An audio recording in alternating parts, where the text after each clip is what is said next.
자, 그래서 다음에 또 부처님이 어떤 말씀을 하시나 읽어보겠습니다.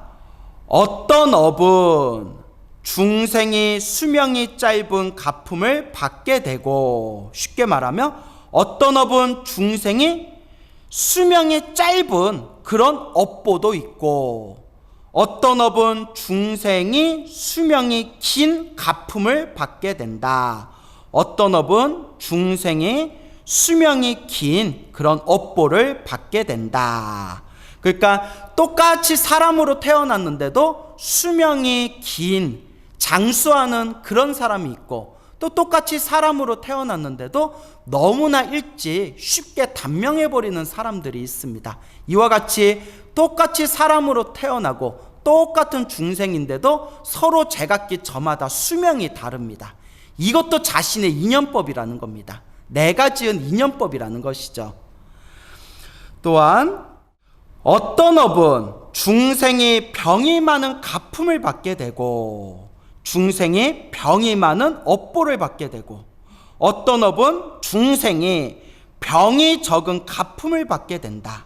중생이 병이 적은, 항상 건강하게 살아가는 그런 업을 받게 된다.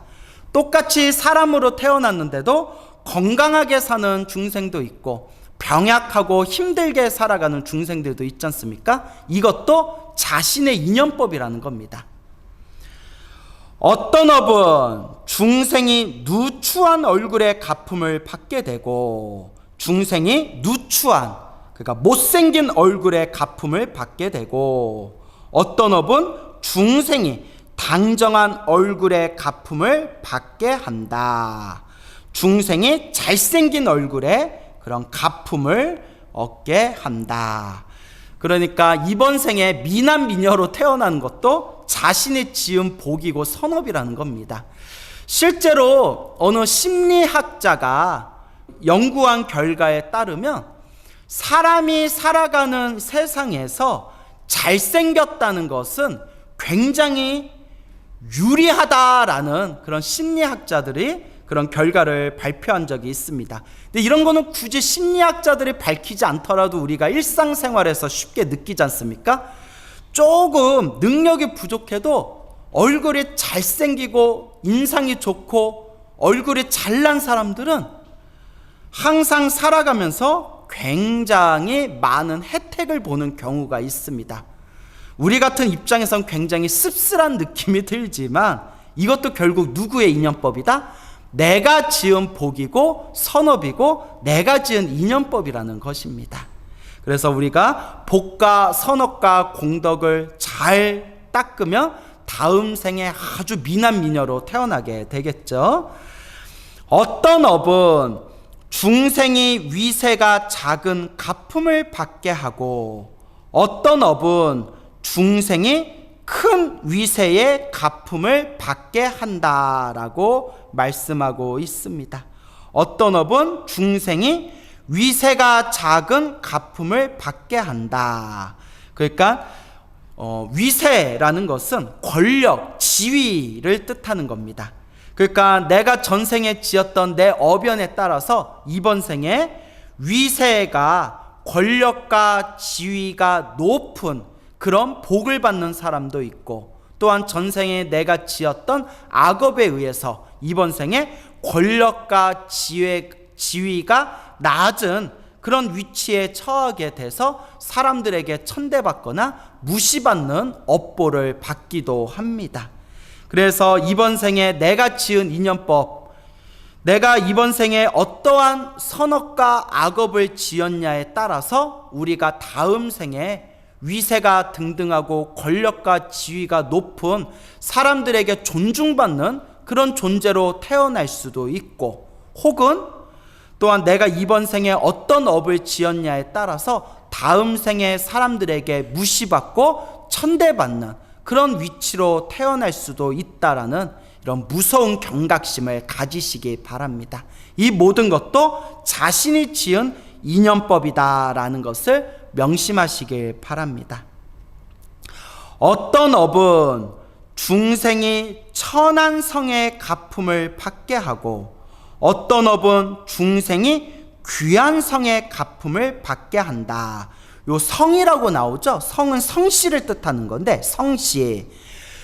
부처님 당시 인도 사회는 카스트 제도가 굉장히 견고하고 뿌리가 깊었던 시절이었습니다. 그래서 그 카스트 제도, 누가 신분이 낮은 사람이고 누가 신분이 높은 사람이냐, 이게 그 태어난 자기 집안의 혈연, 태어난 자기 집안의 핏줄의 성씨를 통해서, 자신의 성과 이름을 통해서 자신의 카스트의 위치를 드러내었던 시절입니다.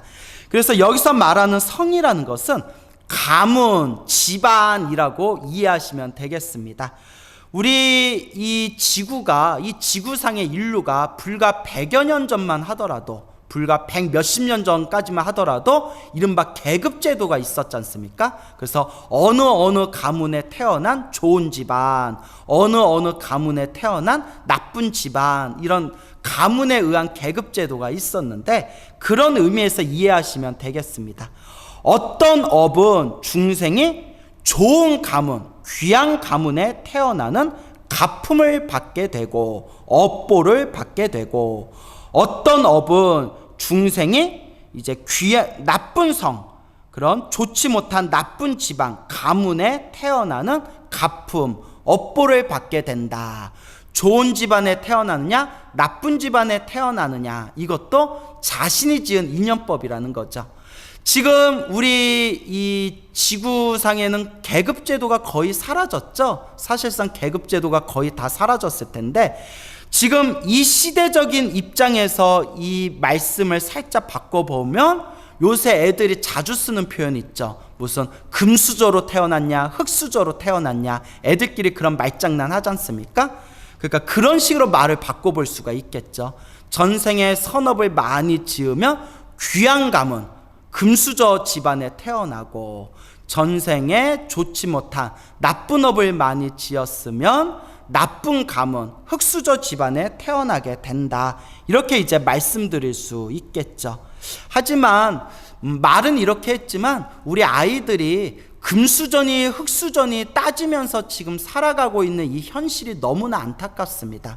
부처님도 말씀하셨다시피 사람이란 존재, 더 나아가서 모든 중생들은 다 부처님과 똑같은 성품이 있는, 불성을 가지고 있는 그런 찬란한 존재들인데, 이 사바세계, 이 윤회 세상에서 서로가 서로 탐욕과 성냄과 어리석음에 물들어서, 과거의 계급제도는 사라졌지만 지금 이 시대에는 자본주의라는, 돈이라는 새로운 계급이 생기게 되면서 돈 많은 집안은 금수저라고 하고 또 돈이 없는 집안은 흙수저라고 하면서 아이들끼리 그런 자조 섞인 이야기를 할 때 옆에서 그런 모습들을 보게 되면 너무나 안타까운 생각이 듭니다. 근데 여러분, 사바세계가 어쩔 수가 없어요. 사바세계라는 말이 참아야만 살 수 있는 세계라는 뜻입니다. 참아야만 살 수 있는 세계. 그 말은 즉 부족한 세계입니다. 무언가가 부족하고 완전하지 못하고 불완전하기 때문에 이 세계에 태어나면 참으면서 버틸 수밖에 없는 거예요. 참으면서 버틸 수밖에 없는 세계를 사바세계라고 합니다. 근데 이 사바세계라는 것 자체가 중생들의 업보에 의해서 태어난 세상이기 때문에 이미 부처님께서 말씀하셨지만 이 업보라는 것이 각자 저마다 다 서로 다른 차별로 이루어져 있습니다. 그렇기 때문에 이 사바세계, 업보로 만난 이 중생 세계는 어쩔 수 없이 차별이 생기게 되는 것 같습니다. 그래서 이 사바세계에서는 이 차별, 각각의 중생들이 일으키고 있는 그 서로가 낫다, 못났다, 내가 낫다, 너는 부족하다, 내가 너보다 잘났다, 너는 나보다 못났다, 이러는 탐욕과 성냄과 어리석음의 이 혼탁한 이런 에너지에서 우리가 쉽게 벗어날 수가 없습니다. 그렇지만 우리 불자 여러분들께서는 본래 모든 중생은 불성이 있는 부처님과 똑같은 존재고, 또한 우리가 불자로서 부처님의 가르침을 닦으면서 마음으로 되도록 차별을 일으키지 말고 최대한 평등하게 중생들에게 자비심을 펼쳐야 되겠다라는 마음으로 우리의 마음을 잘 닦아나가야 됩니다.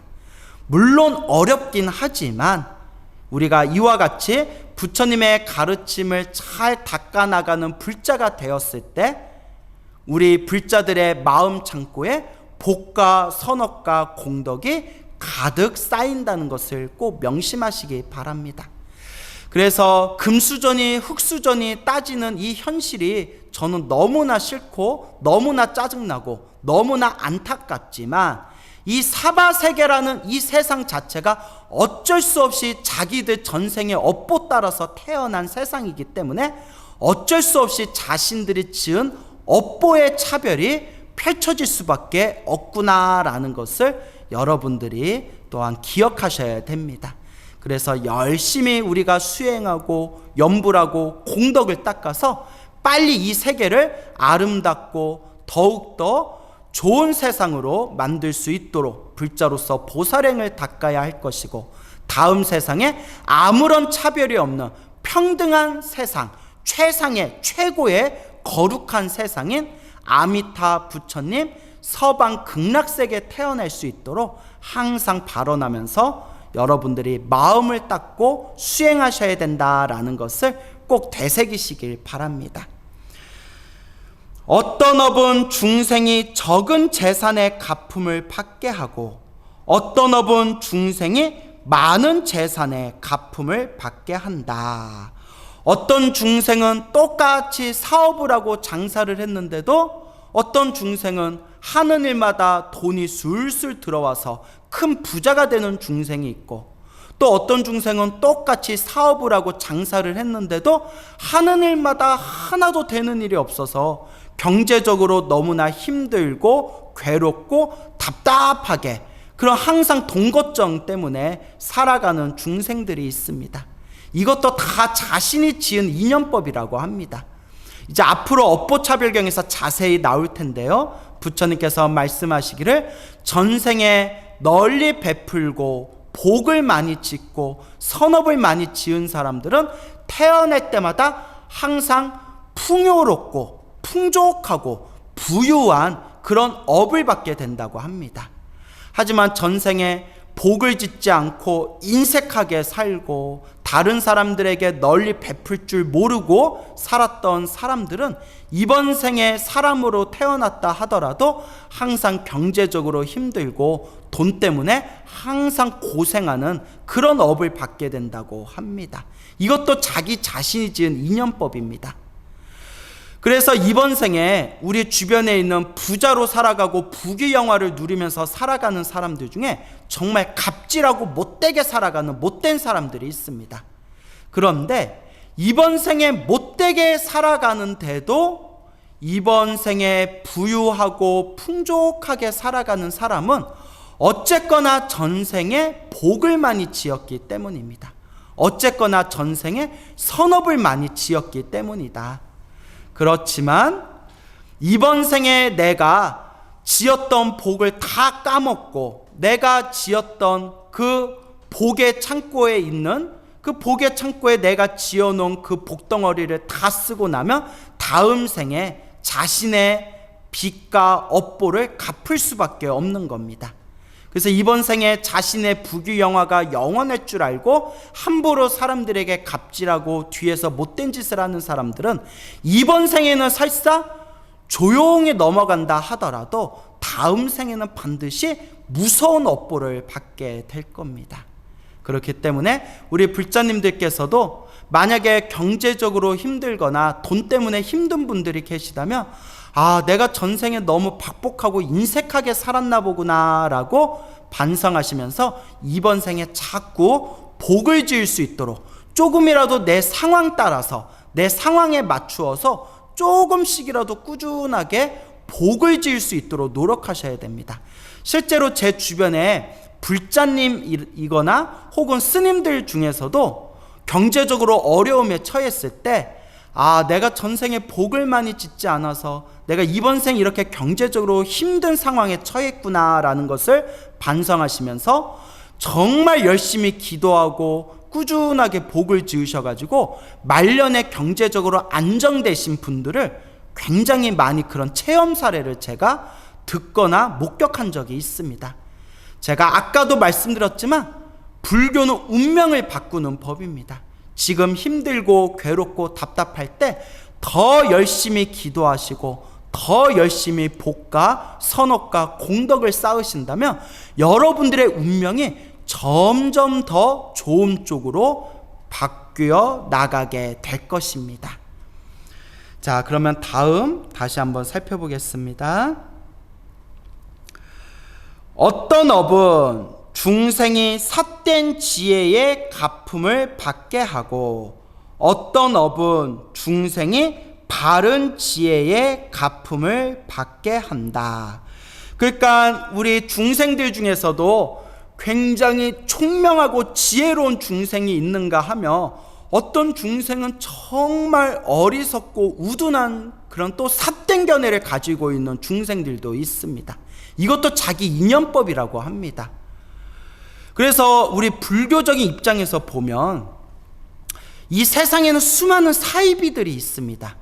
아주 삿된 가르침, 사람들을 좋지 못한 파멸의 세계로 이끄는 아주 악독하고 그런 삿된 가르침들이 있고 또 우리 주변에는 수많은 사이비 종교들이 있습니다. 그래서 우리가 무슨 TV의 시사 프로를 보다 보면 사이비 종교에 빠져가지고 신세를 망치게 된 사람들의 이야기가 나오지 않습니까? 그런 것들을 보면서 많은 사람들이 항상 생각하는 게 아니 저 사람들은 왜 저렇게 멍청하지? 저런 사이비 종교에 왜 저렇게 속은 거지? 아니 애도 아니고 왜 저런 거에 속았지? 이런 생각을 일으키지 않습니까? 근데 여러분 불교적인 입장에서 보면 그런 사이비 종교에 빠지거나 그런 삿된 가르침에 빠지게 되는 것 자체가 자신이 지은 업이라고 합니다. 여러분 실제로 불교 안에서도 절에서도 이렇게 일반 불자님들을 보면 말로는 자기들이 굉장히 똑똑하다고 말하고 자신이 굉장히 똑똑하다고 생각하지만 실제로 경전 공부하신 스님들 입장에서 보면 아주 잘못된 길을 가고 있는 불자들이 더러 있습니다. 막 이렇게 신기가 있어가지고 부처님의 가르침을 정법대로 따는 게 아니라 그런 신기에 의해 가지고 정신이 왔다 갔다 하면서 그렇게 절에 다니는 분들도 있고 혹은 그런 자그마한 자기 지식에 갇혀가지고 부처님의 경전을 비방하거나 부처님의 경전을 비판하거나 심지어 부처님의 경전을 자기 멋대로 해석해가지고 사람들한테 전하는 그런 사람들도 있습니다. 그리고 또한 이 부처님의 도량에서 이 부처님의 가르침을 올바로 닦지 않고 탐욕과 성냄과 어리석음에 젖어가지고 그 절집 안에서 자신의 어떤 명예를 뽐내려 하거나 그 절집에서 자신의 권력을 좀 누리고 싶어 하거나 혹은 절에서 도반들끼리 이간질을 시키거나 이러한 말로서 차마 표현하기도 부끄러운 그런 일들이 더러더러 있습니다. 불교뿐만이 아니라 다른 종교에도 그런 경우들이 비일비재합니다. 그래서 어떤 분 말씀대로 스님 사람이 많이 모여 있으면 사람 사는 데는 다 똑같은 일들이 생기더라고요 라고 그런 말씀을 하시더라고요. 이 속에서 우리가 꼭 명심해야 되는 것은 사실 다른 사람을 볼 필요가 없습니다. 어차피 내가 부처님 도량에 와서 공부하는 것이 내 자신의 수행을 위해서 복과 선업과 공덕을 쌓고 지혜와 자비를 닦기 위해서 절에 온 거지 않습니까? 그러니까 굳이 남을 볼 필요 없이 내 마음을 잘 닦으면 됩니다. 그런데 내 마음을 잘 닦고 싶어서 절에 왔는데도 전생의 업이 너무 두꺼운 사람들은 지혜가 어두워지고 삿된 견해에 빠져서 자기가 잘못한 줄도 모르면서 실제로 자신이 잘한다라는 착각 속에 엉뚱한 짓을 저지르는 경우가 더러 있습니다. 너무나 안타까운 일입니다. 제가 20년 넘게 절에 있으면서 그런 경우를 더러더러 보게 됩니다. 사실 이렇게 말하는 저 자신도 절대 잘난 사람이 아닙니다. 저도 때때로 저 스스로 실수를 저지르거나 저 스스로 큰 착각에 빠져서 나중에서야 아이고 내가 어리석었구나 라고 스스로 참 한탄하면서 참회한 적도 있습니다. 그만큼 우리 중생들은 탐욕과 성냄과 어리석음에 물들어 있어서 자신도 모르게 잘못된 길에 빠져들 수가 있습니다. 그래서 불자님들께 늘 당부드리는 이야기가 복 지으려고 절에 왔다가 볶아먹는 일을 저지르지 말아라 라는 말씀을 제가 자주 드리는 겁니다. 그러면 어떻게 해야 우리가 최대한 지혜로운 길을 걸을 수가 있을까요? 반드시 부처님 경전에 근거를 두고 부처님 말씀에 의지해서 닦으시기 바랍니다. 절대 내 아르마리, 나의 잡된 지식, 나의 허무맹랑한, 나의 그 자그마한 그런 알매에 빠져가지고 내 잘난 맛을 살아서는 절대 안 됩니다. 반드시 내 마음을 비우고 부처님 경전에 의지하고 부처님 말씀에 의지해서 닦아야 됩니다. 이건 아주 중요한 얘기입니다. 심지어 요새 그 불교 공부를 했다는 사람들 중에 부처님의 경전, 부처님의 가르침을 자기식대로 멋대로 자르고 재단하고 해석하고 비판해서 완전히 잘못된 삿된 견해를 사람들에게 전하는 그런 부류들이 있습니다. 그러한 삿된 견해에 속지 않으려면 부처님 경전에 의지하셔야 됩니다. 사람의 말에 의지하면 안 되고 부처님 경전의 말씀, 부처님은 우리들에게 어떤 법을 설하셨는가 부처님 말씀에 의지해야 됩니다. 결국 여러분들이 보고 있는 이 광우스님의 설법에도 100% 의지해서는 안 됩니다. 저는 여러분들이 부처님 말씀과 가까워질 수 있도록 중간자적 역할을 하는 선생님 같은, 교사 같은 역할일 뿐이고 결국 여러분들의 교과서는 오직 부처님의 경전, 부처님의 말씀에 의지해야 된다라는 것을 반드시 마음에 100번, 1000번 되새기시기 바랍니다. 그리고 여러분 이런 얘기하면 굉장히 부끄럽지만 우리 수행자들도 스님을 포함해서 모든 수행자들은 아직 성불하지 못한 중간의 단계에 있기 때문에 사실 강의하고 법문하다 보면 착각해서 잘못 설명할 때도 있습니다. 저도 10년 전에 강의하거나 설법한 내용들을 우연히 다시 듣게 되면 아이고 내가 이걸 왜 이때 이렇게 설명했지? 아이고 내가 이걸 왜 그때 이걸 이렇게 내가 말을 했지? 하고 굉장히 후회할 때가 있습니다. 그러면서 우리는 아직 수행을 하고 있는 과정에 있을 뿐 결코 완벽한 존재가 아닙니다. 그러니까 스님들 말에도 100% 믿지 마시고 스님들은 여러분들이 공부할 수 있도록 좋은 길로 인도해주는 교사일 뿐 여러분들의 의지처, 여러분들의 교과서, 여러분들의 반드시 마음의 스승으로 삼아야 되는 것은 오직 부처님의 말씀, 경전이라는 것을 꼭 기억하시기 바랍니다. 그래서 어떤 분이 이런 이야기를 하더라고요. 스님, 경전도 달을 가리키는 손가락에 불과할 뿐인데 경전도 결국 버려야 되는 거 아닙니까? 그 얘기는 성불하고 난 뒤에 그 얘기 하셔도 늦지 않습니다. 여러분들이 석가모니 부처님과 똑같은 경지가 되면 그때는 여러분들이 경전을 다 버리셔도 됩니다. 하지만 여러분들이 과연 석가모니 부처님과 같은 지혜가 있습니까? 석가모니 부처님과 같은 자비가 있습니까? 석가모니 부처님과 같은 복덕과 신통이 있습니까? 말로는 자기가 부처다, 마음이 본래 부처다라고 말로는 떠들면서 언행이 일치되지 않는 사람들이 굉장히 많습니다.